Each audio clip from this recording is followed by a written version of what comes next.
Tristan, en début d'émission, on parlait de cette proximité qu'a l'élève avec son professeur, et c'est vrai que ça change un petit peu de ce qu'on a connu en France. Et Tristan, si j'ai bien compris, vous avez connu effectivement les deux systèmes totalement différents. En quoi ça change la donne d'avoir cette proximité avec son professeur dès le plus jeune âge?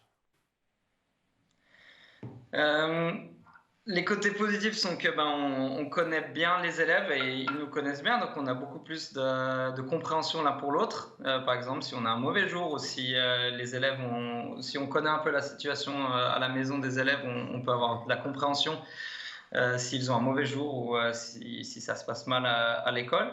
Et c'est plus facile d'avoir un respect mutuel si on les connaît bien et on essaie d'instaurer ça assez vite. Le côté négatif est que du coup, il y a des élèves qui vont profiter de cette proximité et vont essayer de nous prendre un peu comme des potes et ça peut créer des problèmes au niveau de l'autorité.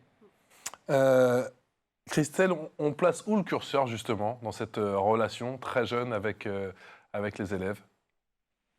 Euh, alors, je pense qu'on arrive quand même à créer une distance. En D'accord. Norvège, bon, c'est comme dans les pays anglophones, on n'a pas le vouvoiement.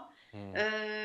Donc, c'est une grosse différence par rapport à la France où on sent vraiment la hiérarchie en France par rapport du professeur par rapport à l'élève. Mais en Norvège je pense qu'on arrive quand même à créer cette distance tout en étant proche de l'élève. Tout est dans la communication en fait avec l'élève et je dirais que il y a quand même un respect D'accord. de l'élève par rapport au professeur.